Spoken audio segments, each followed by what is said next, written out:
자, 오늘 누가복음 2장 25절에서 35절에 있는 말씀을 통해서 주의 계시와 성령의 위로라고 하는 주제로 같이 은혜를 나누도록 하겠습니다.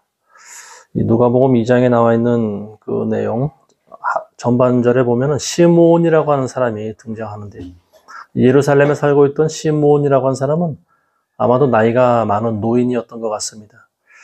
근데 그는 평소에 소원이 있었는데 이스라엘의 위로를 기다리는 것이 그의 평생의 소원이었다, 이렇게 성경은 말하고 있습니다. 이스라엘의 위로라고 하는 것은 이스라엘의 회복을 이야기하는 거겠죠. 그동안 바벨론 이후로 이스라엘은 나라다운 나라의 면모를 회복하지 못하고 계속해서 강대국들의 그런 약소국으로 살아가고 있었던 그런 신세였습니다. 그래서 이 시므온이라고 하는 사람은 이스라엘이 예전과 같은 다윗 시대와 같은 그런 강성한 나라로 회복되는 것이 평소에 소망이었다라고 하는 거죠. 근데 이분은 그러한 소원도 있었지만 평소에 삶이 의롭고 경건한 자였다라고 하는 거죠. 의롭고 경건하다라고 하는 것은 하나님 보시기에 바로 그렇다라고 하는 말입니다. 그래서 성령께서 그에게 주신 계시가 하나 있습니다. 그것은 뭐냐? 네가 죽기 전에 그리스도를 보게 될 것이다. 그런 어떤 그런 계시를 받았습니다. 그리고 오랜 세월 동안 시므온은 그 성령의 계시를 마음속에 잘 간직을 하고 그리고 언제나 이제나 저제나 예수님을 보게 될 때가 언젠가 계속 그 메시아를 기다리면서 살아왔다라고 하는 거죠. 그런데 어느 날 드디어 그가 성령의 감동으로 성전 안에 들어갑니다. 그리고 그때 거기서 예수님을 만나게 되죠. 예수님을 안고 온 마리아와 요셉 그리고 아기 예수님을 같이 만납니다. 그의 평생의 소원이 드디어 이루어진 그런 순간이었습니다. 그리고 시므온은 그 아기를 마리아의 품에서 자기가 안아볼 수 있게 해달라고 양해를 구합니다. 그리고 아이를 안고 하나님 앞에 그렇게 이야기를 합니다. 이제는 주의 종을 평안히 가게 하옵소서. 내 눈으로 주의 구원을 보았기 때문입니다. 이렇게 이야기합니다. 아마도 이 시므온은 그날 성전에서 아기 예수님을 만나고 나서 아마 얼마 있지 않아서 소천하지 않았을까 싶습니다. 비로소 이제 눈을 편히 감을 수가 있었겠죠. 26절 말씀해 보시면은 성령께서 그에게 계시로 알게 해주셨으니 이는 그가 주의 그리스도를 보기 전에는 죽음을 보지 아니하리라는 것이라. 성령께서 시므온에게 주신 계시가 바로 내가 살아 생전에 메시아 그리스도를 한 번은 볼 수 있겠구나, 이런 계시를 받았다라고 하는 거죠. 계시라고 하는 것은 하나님의 영이 각 사람마다 주시는 걸 말하는데요. 우리가 성령에 의해서 깨닫게 되는 것들이 있습니다.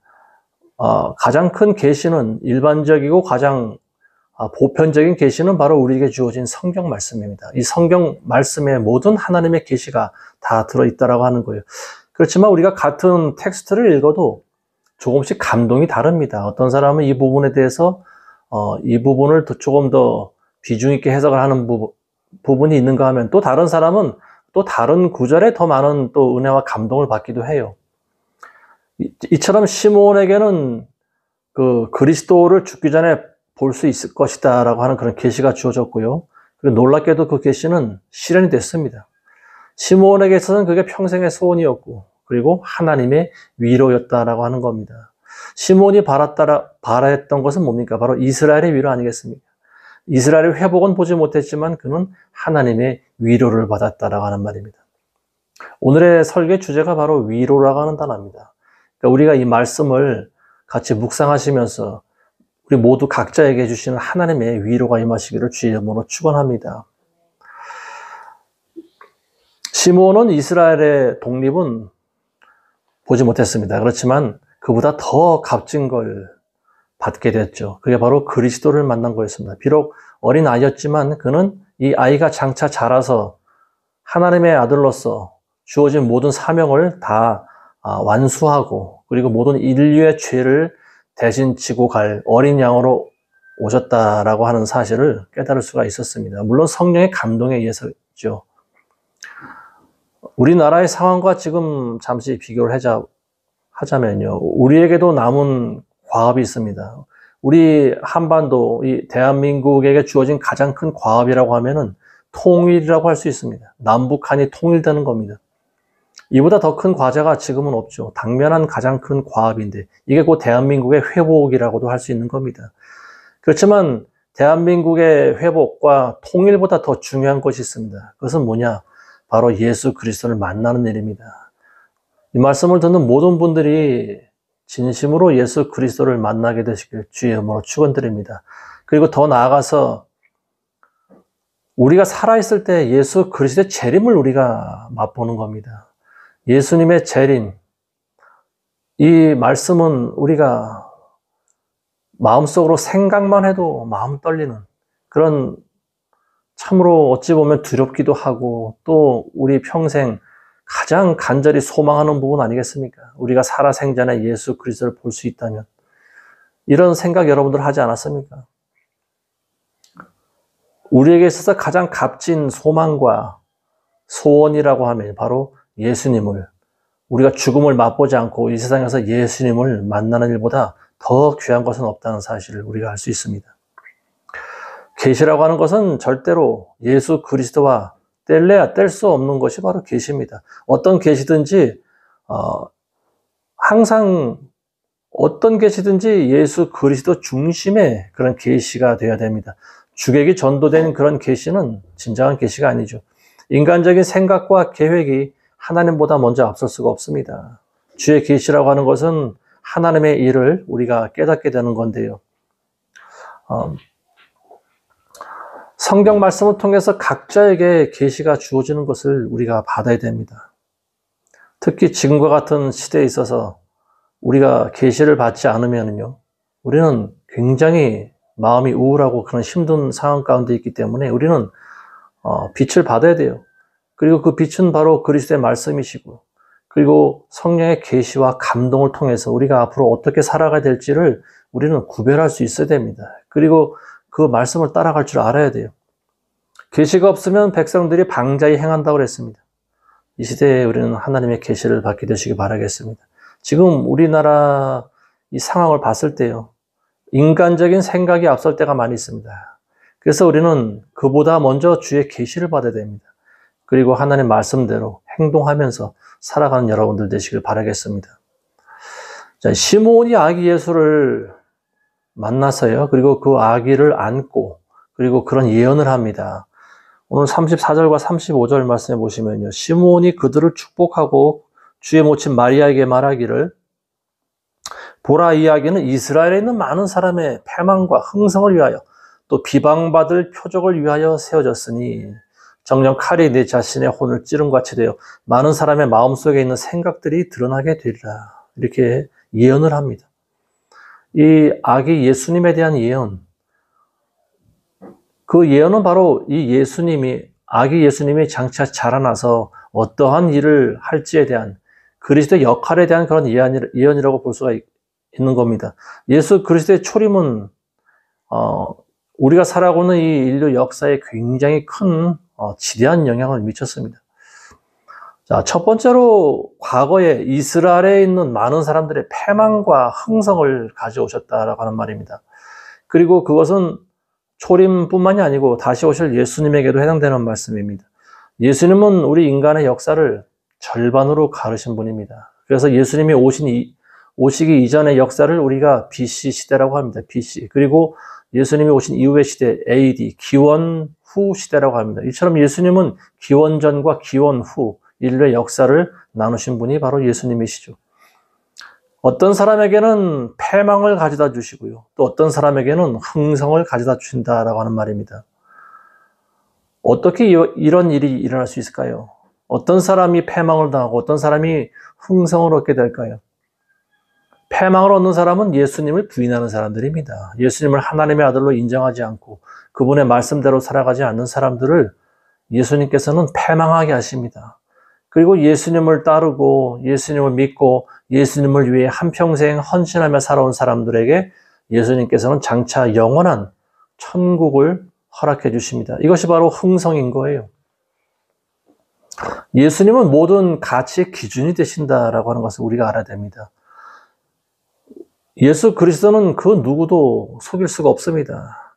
예수님의 눈은 불꽃과 같은 눈을 가지고 계십니다. 그래서 우리의 영혼을 직접 보고 계십니다. 우리는 엑스레이 같은 그 과학의 기기를 이용해서 우리 안에 있는 장기를 들여다볼 수 있습니다. 그렇지만 예수님은 그런 것이 필요 없어요. 그냥 우리의 중심을 알고 계십니다. 기계는 우리의 마음을 알지 못해요. 어떤 장기의 상태는 볼 수 있지만 우리 사람의 마음은 보지 못합니다. 그렇지만 예수님은 우리의 마음을 찔러보시는 분입니다. 우리의 중심을 다 보고 계시는 분이에요. 그래서 사람들이 자기 자신은 속일 수 있을지 모르지만 예수님은 절대로 속이지 못합니다. 만일 우리가 사람들의 그 속마음을 우리가 알 수 있는 그런 은사와 능력이 있다라고 하면요, 아마 굉장히 힘들 것이다라고 저는 보여집니다. 왜냐하면은 사람들의 속에 들어있는 생각이 겉으로 보여지는 것과 완전히 다른 그런 사람들이 많이 있기 때문에 그렇습니다.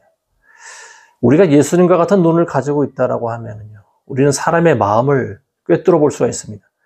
겉으로는 이 사람이 거룩하고 점잖은 채 하고 앉아있지만 속에는 시커먼 늑대가 들어있는 사람들이 사실은 굉장히 많이 있다라고 하는 거죠. 이건 제 말이 아니죠. 예수님이 하신 말씀입니다. 예수님께서 직접 하신 말씀이에요. 겉으로는 양의 탈을 쓰고 너에게 다가오지만 속에는 시커먼 늑대, 이리가 들어있다. 예수님이 직접 하신 말씀 아니겠습니까? 평소에 볼 때 저렇게 거룩해 보이고 그리고 착해 보이는 사람이 속이 완전히 시커먼 경우가 많이 있습니다. 평소에 좋은 사람인 줄 알았는데 알고 보니까 완전히 모든 죄악을 다 저지르는 그런 사람도 또 있고요. 이번에 우리가 선거를 했지만 많은 사람들이 그렇게 생각을 하고 있는 것 같습니다. 저 사람 볼 때 굉장히 좋은 사람인 것 같아. 저 사람이 나라를 다스리면 우리나라를 잘 이끌어줄 것 같아. 코로나 시대에 우리가 힘들었을 때 얼마나 또 우리에게 돈을 또 많이 퍼주지 않았어. 뭐 10만 원, 20만 원, 국민을 위해서 이렇게 돈을 주는 사람은 여지껏 내가 한 번도 본 적이 없어. 저 사람을 내가 반드시 다음에는 대통령으로 찍을 거야. 나라를 잘 다스릴 줄 알았는데 오히려 나라를 망치는 그런 지도자들이 있습니다. 예전 5년 전의 일이죠. 2017년도에 박근혜 대통령 이후에 대통령이 되었던 그 좌파 대통령, 많은 사람들이 그 사람을 찍었습니다. 그 사람이야말로 나라를 잘 다스릴 것이다, 이렇게 생각을 했던 것 같습니다. 근데 나중에 제가 만난 어떤 분은 그런 말을 하는 걸 제가 들었습니다. 자기가 그 사람을 대통령으로 찍었는데 몇 년이 지나고 나 보니까 완전히 자기가 속았다라고 하는 것을 깨달았다, 그런 이야기를 합니다. 그러면서 그 사람에게 투표한 자기 손을 자기가 도끼로 찍고 싶다, 그런 고백을 합니다. 얼마나 그 속은 것이 분하고 억울했으면 자기 손을 도끼로 찍었으면 좋다는 그런 고백을 하겠습니까? 이번 경우도 저는 그와 다르지 않을 것이다. 아마 그때보다 더 심하지 않을까, 저는 그런 생각이 듭니다. 자, 어쨌든 사람의 속이라고 하는 것은요, 어쩔 때는 본인들도 잘 모르는 경우가 있어요. 그렇지만 오직 예수님은 정확히 알고 계십니다. 예수님은 마지막 날에 우리를 심판하실 거라는 것을 우리가 항상 기억하고 있어야 됩니다. 히브리서 4장 12절 말씀 보시면 이런 말씀이 있지 않습니까? 하나님의 말씀은 살아있고 운동력이 있어 좌우의 날선 검보다도 예리하며 우리의 혼과 영과 골수와 관절을 찔러 쪼개며 우리의 마음의 생각과 의도를 판별하시느니라. 예수 그리스도 앞에서는 우리의 모든 것이 다 드러나게 되어 있습니다. 우리의 가장 깊은 생각과 우리의 의도가 다 드러나게 되어 있어요. 예수님은 그 누구도 속일 수가 없습니다.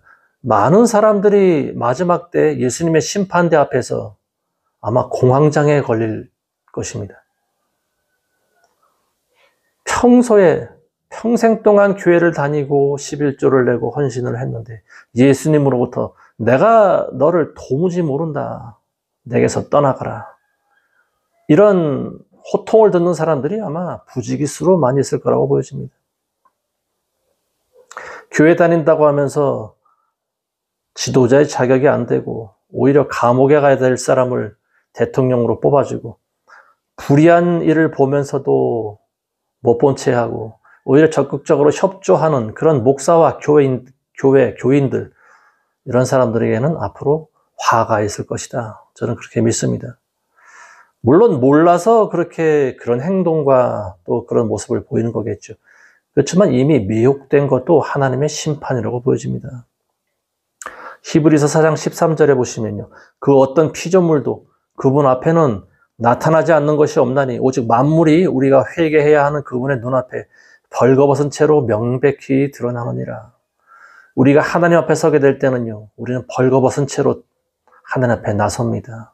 우리 인간의 의라고 하는 것은요. 하나님 앞에서 무용지물입니다. 우리는 하나님 앞에서 처음 모태로부터 나온 그 모습 그대로 나가야 됩니다. 심판받아야 돼요. 그 이전에 구원받는 사람들은 하나님께서 세마포 옷을 미리 허락을 해주시죠. 그렇지만 구원받지 못한 많은 죄인들은요. 벌거벗은 상태로 하나님의 심판대 앞에 서야 됩니다. 이제 우리나라에 누가 진짜 그리스도인이고 누가 가짜인지를 가르는 그런 하나님의 판별이 지금 시작됐다. 저는 그렇게 생각을 합니다. 지난 6개월 동안 우리나라는 그리고 또 많은 국민들은 치열한 보이지 않는 영적 전투에 직접적, 간접적으로 가담했다. 저는 그렇게 봅니다. 그동안 정치 현장이 얼마나 치열했습니까? 비상계엄이 선포된 이래로 눈에 안 보이는 그런 영적인 전투가 계속 지금까지 진행되고 있는데요. 앞으로도 계속 될 겁니다. 항상 이 땅은요, 이 세상은 하나님에 속한 사람들과 또 사탄 마귀에게 속한 사람들 간에 보이지 않는 영적 전쟁이라는 사실을 우리가 알아야 됩니다. 결국 우리가 지지하고 기도했던 대통령은 탄핵이 되고 그리고 우리가 그토록 우려하던 범죄자가 대신 대통령이 됐습니다. 6월 3일 날 이 투표 결과를 놓고 많은 사람들이 낙담과 실망하고요. 그리고 당혹감, 더 나아가서는 분노를 감추지 못했습니다. 어떻게 범죄자가 이 나라를 다스리는 대통령이 될 수 있을까? 그리고 왜 국민들은 그런 범죄자를 지지하는가? 왜 그에게 표를 던졌을까? 물론 부정선거의 말도 많이 나와 있습니다. 그리고 부정선거의 어떤 그런 증거도 곳곳에서 나오고 있고요. 그렇지만 아무리 우리가 부정선거를 외쳐도 결과는 별로 달라질 것이 없다. 저는 그런 생각이 듭니다. 실제로 제 주변에 있는 많은 분들이 그 사람을 뽑았습니다. 그 사람을 지지했습니다. 그러니까 그런 사람들과는 사실 대화가 진행이 되지 않습니다. 대화가 안 돼요. 왜 그런지 모르겠습니다. 무언가에 홀린 사람들 같아요. 그렇게 많은 언론과 방송과 신문에서 그 사람의 범죄에 대해서 소개를 하고 또 실제로 그 사람이 자기 형수에게 한 욕설, 육성 증언 이런 것들이 생생히 다 돌아다니지 않습니까? 그런데도 그런 사람을 지지하는 국민들, 이거는 완전히 미혹되었다라고 하는 말로밖에는 해석이 되질 않습니다. 선거 전부터 제가 말씀드려왔지만 이번 선거를 통해서 우리는 하나님의 뜻을 분명히 알 수 있을 것이다. 저는 그렇게 말씀을 드렸습니다. 그리고 이번 결과를 통해서 하나님께서는 우리나라를 징계하시는구나. 우리는 그런 결론을 내릴 수가 있는 거죠. 우리나라는 지금 징계와 연단의 과정을 거쳐야 됩니다. 다행히도 뒤늦게라도 우리가 하나님께 회개하고 교회들이 돌아온다면요. 하나님께서는 진노 중에라도 심판 중에라도 긍휼을 바라실 것이라고 저는 믿습니다. 그렇지만 교회가 계속 끝까지 회개를 하지 않고 불의한 일에 동조를 하면서 살아가다 보면요. 이 땅에 뿌려진 미혹이 거둬지질 않습니다. 물론 이 세상에 있는 모든 세상 사람들, 예수 그리스도를 모르는 많은 사람들이 미혹 가운데 살아가고 있습니다. 왜냐하면 태어날 때부터 죄의 물을 마시고 죄 가운데 태어나고 그리고 죄악 가운데, 죄구덩이 가운데 살아가고 있기 때문에 그렇습니다. 그렇지만 예수님 믿는 사람들은 다르잖아요.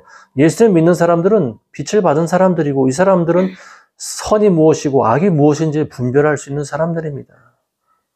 교회가 많은 영혼들을 구원해야 될 그런 막중한 책임이 있는 교회가 오히려 지금은 악인들의 수하 노릇을 자처하고 있습니다.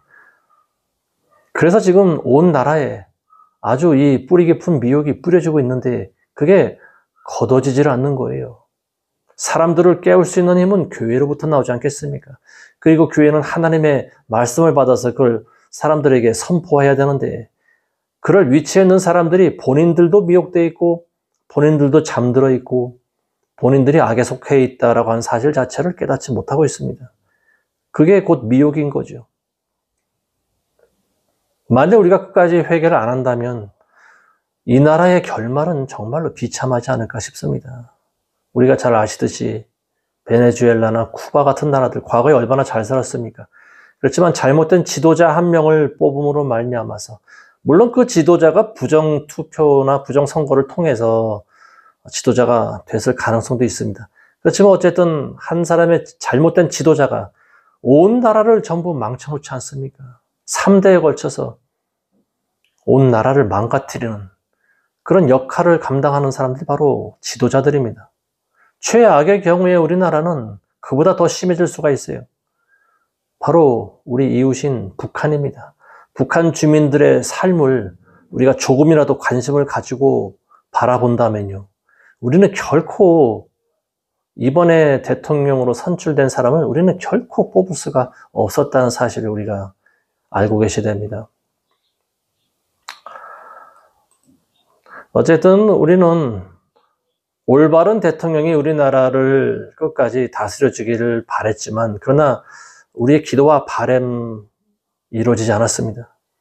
그렇다고 우리가 또 너무 낙담하거나 실망할 필요는 없을 것 같습니다. 우리의 본격적인 싸움은 지금부터다. 저는 그렇게 믿습니다. 우리의 싸움은 혈과 육의 씨름이 아니라고 성경은 기록하고 있지 않습니까? 우리가 진정으로 바라는 세상은요, 이 세상이 아닙니다. 마귀가 다스리는 세상이 아니죠. 사람이 다스리는 세상이 아닙니다. 우리가 진정으로 고대하는 바는 만왕의 왕, 만주의 주 되신 예수 그리스도께서 재림하셔서 이 땅에 있는 모든 정사와 권세자들을 다 심판하시고 그리고 이 땅의 진정한 왕으로 등극하시는 그 세계를 우리가 바라보는 거죠. 어차피 이 세상은 지금 마귀에게 속한 세상입니다. 예수 그리스도의 재림이 있기 전까지는요, 이런 미혹의 일들이 온 세상을 완전히 더욱 어둡고 힘들게 만든다는 사실을 우리가 알아야 됩니다. 천재지변이라든지 또 교회들의 배교라든지 그리고 사람의 미혹이라든지 이런 일들이 여기저기서 앞으로 계속 더 많이 일어날 겁니다. 그리고 그 강도가 점점 더 세질 거예요. 그리고 진짜 그리스도인들은 핍박을 받을 수밖에 없습니다. 예수님을 구주로 시인하고 고백하는 사람들은요, 거짓말을 못합니다. 내가 예수님을 믿는데 하나님이 나의 구주신데 내가 어떻게 내 입술로 예수님을 부인할 수가 있겠습니까? 목에 칼이 들어와도 우리는 그 사실만큼은 거짓말을 하거나 부인해서는 안 되는 거예요. 그러다 보면 진짜 그리스도인들은요, 이 세상으로부터 핍박을 받게 되어 있습니다. 그래서 여기서 핍박하면 우리는 저 마을로 떠나야 되고요. 그럼 또 저기서 핍박하면 또 다른 마을로 떠나야 됩니다. 언제까지 우리가 이런 생활을 해야 될까요? 예수님 오실 때까지 그런 생활을 해야 됩니다. 그렇지만 실망할 필요가 없는 것은요, 예수님께서는 곧 오신다고 말씀하십니다. 너희가 이스라엘의 모든 마을을 다 옮겨 다니기 전에 내가 곧 오리라. 멀지 않아서 그리스도의 재림이 있다는 사실로 여러분들은 위로를 받게 되시길 바라겠습니다. 마태복음 5장 10절에 보면 의로 인해 박해받은 자들은 복이 있나니 천국이 그들의 것임이라. 또 사도행전 9장 31절에도 보시면 이런 말씀이 있습니다. 온 유대와 갈릴리와 사마리아에 있는 교회들은 평안을 누리고 든든히 세워져 갔으며 주를 두려워함과 성령의 위로 가운데서 행하니 그 수가 늘어가더라. 예루살렘에 박해가 났을 때 교회들이 어떻게 됐습니까? 퍼져나갔죠. 멀리 도망간 교회도 있고 또 지하로 숨어든 교회도 있고 교회가 예루살렘에만 국한되어 있지 않았습니다. 퍼져나갔습니다. 온 유대와 사마리아로 퍼져나갔어요. 그 퍼져나가게 되는 계기가 바로 예루살렘에 박해가 있었기 때문이다라고 하는 거죠. 그렇지만 온 유대와 갈릴리와 사마리아에 있는 교회들이 평안을 누렸다라고 하는 말입니다. 그리고 든든히 세워져 갔다. 주를 두려움과 성령의 위로 가운데 행하니 그 수가 늘어가더라. 비록 고난과 핍박 가운데 교회들이 서 있었지만은요. 그렇지만 하나님을 두려워하는 마음이 있었고, 그리고 성령의 위로 가운데서 행하기 때문에 그 교회의 숫자가 점점 늘어가고, 그리고 든든히 세워져 갔다. 놀라운 고백입니다. 교회의 부흥과 성장은요, 평안할 때 일어나는 것이 아닙니다. 교회가 든든히 세워져 가는 것은 고난과 핍박 가운데 일어나는 일입니다. 우리가 그 사실을 잘 알아야 됩니다. 그리고 교회들은 무엇보다 하나님을 두려워할 줄 알아야 되고요. 그리고 성령의 위로를 받아야 됩니다. 하나님께서는 우리에게 당근과 채찍이 필요하다라고 하는 사실을 누구보다 잘 알고 계십니다.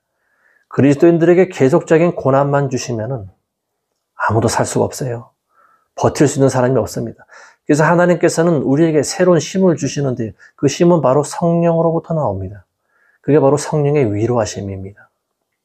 아무쪼록 이 말씀을 듣는 모든 분들은 성령의 위로하심을 받게 되시기 바라겠습니다. 진정한 교회는 성령의 위로를 받고요. 박해와 고난 가운데서 더욱 든든히 세워져 갑니다. 가짜 교회는 무너지겠죠. 그렇지만 진짜 교회는 오히려 박해 가운데 빛을 발하게 되어 있습니다. 아마 많은 분들이 이번 대선 그 결과 관련된 이런 정치적인 일로 인해서 많은 분들이 심령이 상하고 위로받고 싶은 그런 마음이 있을 것이라고 보여집니다. 그렇지만 그리스도인들은요, 이 땅에서 주는 그런 사람들의 위로보다는 성령의 위로를 먼저 구해야 됩니다. 데살로니가후서 2장 16절과 17절 말씀 보시면 이제 우리 주 예수 그리스도와 우리를 사랑하시고 은혜 가운데서 영원한 위로와 소망을 주신 하나님 아버지께서 너희 마음을 위로하시고 모든 선한 말과 일에 너희를 견고하게 해주시기를 바라노라. 이것이 사도 바울의 권면입니다. 하나님의 은혜 가운데 영원한 위로, 하나님께서 우리에게 주시는 위로는 영원한 위로예요.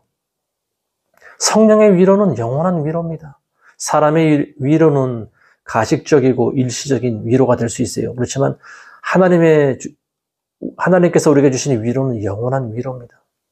그리고 모든 선한 말과 일에 너희를 견고하게 해주시는 그런 위로입니다. 위로가 단순히 위로로 끝나는 것이 아니고요. 성령의 위로라고 하는 것은 우리를 더욱 강하게 해줍니다. 그래서 하나님 말씀대로 우리가 십자가의 그 좁은 길을 향해 더욱 잘 갈 수 있도록 우리를 견고하게 지지해 주시는 것이 바로 하나님의 위로입니다. 위로하다라고 하는 말은 헬라어로 이 파라칼레오라고 하는데요. 이 파라칼레오는 보혜사 성령의 말과 어근이 같은 말입니다. 성령님을 우리가 파라클레토스라고 하지 않습니까? 그래서 성령은 위로하시는 분이다라는 거죠.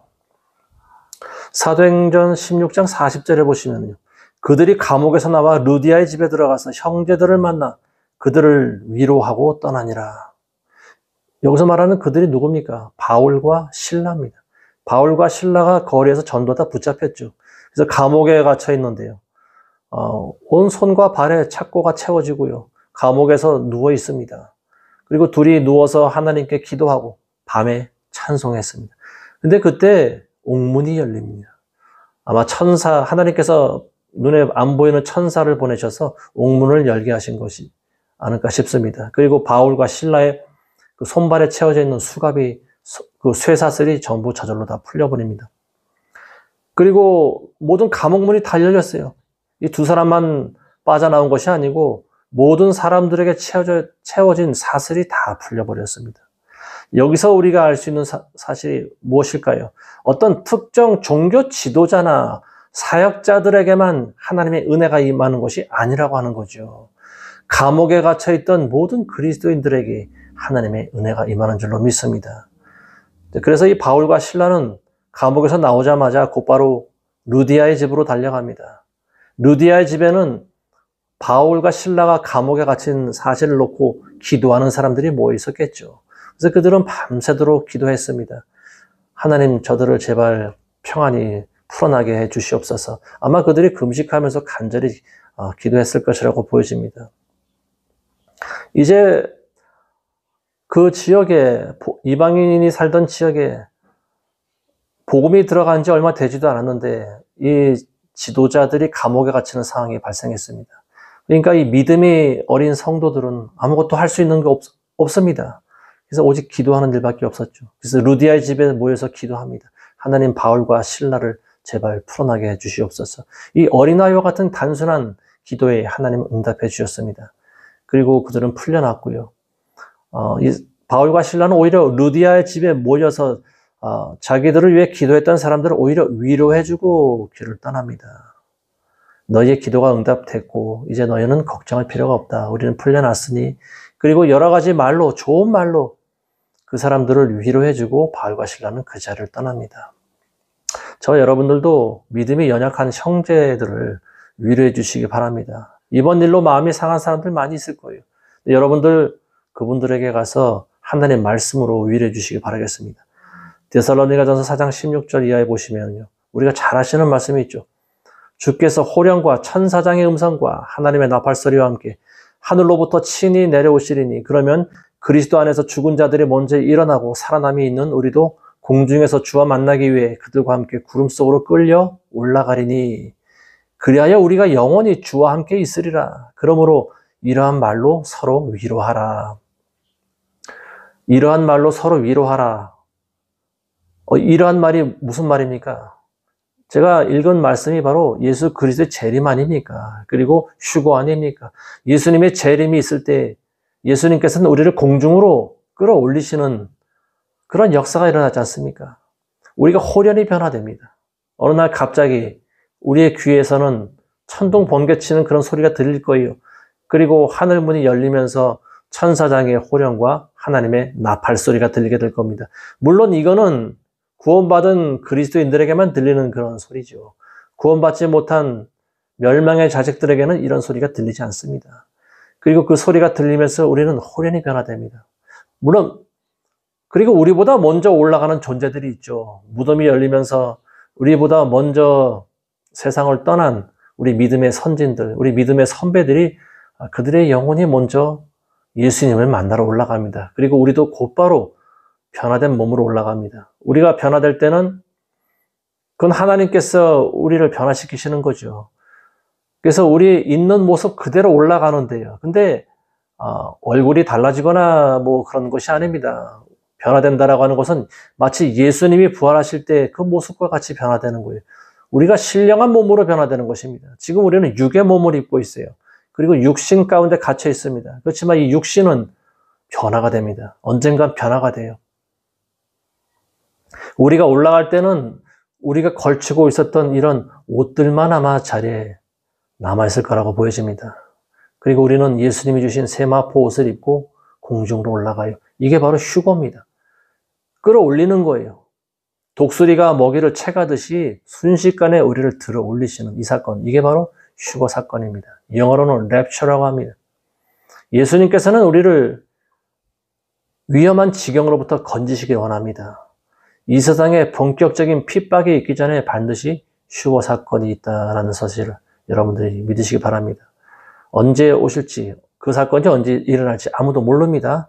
그렇지만 우리는 항상 준비해야 됩니다. 때가 임박했다는 그런 마음 자세로 우리는 살아가야 됩니다. 고린도후서 1장 3절에 보면 하나님을 송축하리로다. 그는 우리 주 예수 그리스도의 아버지시요 자비의 아버지시요 모든 위로의 하나님이시며 우리의 모든 환난 가운데서 우리를 위로하시는 분이시라. 그러므로 우리 자신이 하나님께 받은 위로로서 어떠한 고난 중에 있는 사람들도 위로할 수 있는 것이라. 먼저 우리가 하나님의 위로를 받아야 됩니다. 우리가 위로받지 않고 우리가 성령의 위로를 받지 않고 다른 사람을 위로해 줄 수가 없습니다. 하나님의 위로는요, 어떠한 모든 고난 가운데 있는 사람들도 위로할 수 있는 능력이 있습니다. 그래서 우리가 먼저 하나님께 그 받은 위로로서 다른 사람들, 고난 가운데 있는 사람들도 위로해 주시길 바라겠습니다. 자, 이제 오늘의 말씀을 맺겠습니다. 예수님께서는 잡히시던 날 밤에 자신을 잡으러 온 사람들에게 이렇게 말씀하셨습니까? 그 가룟 유다의 배신으로 가룟 유다가 무리들을 이끌고 왔지 않습니까? 선임 제사장들과 장로들과 그리고 그 경비대원들, 병사들을 데리고 한 무리를 데리고 예수님을 잡으러 왔는데요. 그때 예수님께서 그들에게 이렇게 말씀하십니다. 내가 매일 성전에서 너희와 함께 있었으나 너희가 나를 잡으려고 손을 내밀지 아니하였도다. 그러나 지금은 너희의 때요 또 흑암의 권세니라. 예수님이 본래의 모습을 가지고 계셨으면 아마 아무도 예수님을 잡을 엄두도 내지 못했겠죠. 그렇지만 예수님께서는 어린 양으로 오셨기 때문에 순순히 잡히셨습니다. 예수님이 스스로 잡히신 거예요. 그래서 예수님께서는 지금은 너희의 때라고 말씀하십니다. 나를 잡아가라. 너희에게 내가 권세를 주마.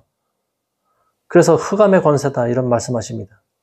지금 우리나라는요. 그때의 상황과 매우 흡사한 때라고 보여집니다. 어둠의 때를 지나가고 있는 거예요. 지금 우리나라는 흑암의 시대를 맞이하고 있습니다. 흑암의 권세가 지금 강하게 역사하는 때라고 보여집니다. 부디 악한 자가 악법을 세워서 다스리는 그런 악한 세상에서 저와 여러분들은 성령께서 주시는 그러한 영원한 위로로 힘을 얻고 그리스도의 재림의 날까지 끝까지 용기를 잃지 말고 싸우게 되시길 바라겠습니다. 예수 그리스도의 재림이 저는 멀지 않았다고 저는 믿습니다. 이 말씀을 듣는 모든 분들에게 예수 그리스도의 은총과 그리고 성령의 충만케 하시는 놀라운 역사가 항상 함께 하시기를 주의 이름으로 간절히 축원드립니다. 아멘. 자, 기도하겠습니다. 하나님 아버지 감사드립니다. 우리의 마음이 심히 당혹스럽고 우울하지만 그러나 우리는 하나님의 위로와 또 새로운 소망을 받기 원합니다. 성령의 영원한 위로를 받기 원합니다. 우리가 진정으로 바라는 세상은 이 인간들이 다스리는 세상이 아니요 예수님이 통치하는 그 세상인 줄로 믿습니다. 부디 우리의 영원한 구주이신 예수님 속히 이 땅에 오셔서 이 땅에 있는 모든 악과 정사와 권세를 철폐하시고 우리를 친히 다스려 주옵소서. 이 어둠의 시대, 흑암의 때를 살아가고 있는 모든 성도들에게 하나님께서 놀라운 자비와 긍휼을 베풀어 주시옵소서. 예수님의 이름으로 기도드리옵나이다. 아멘.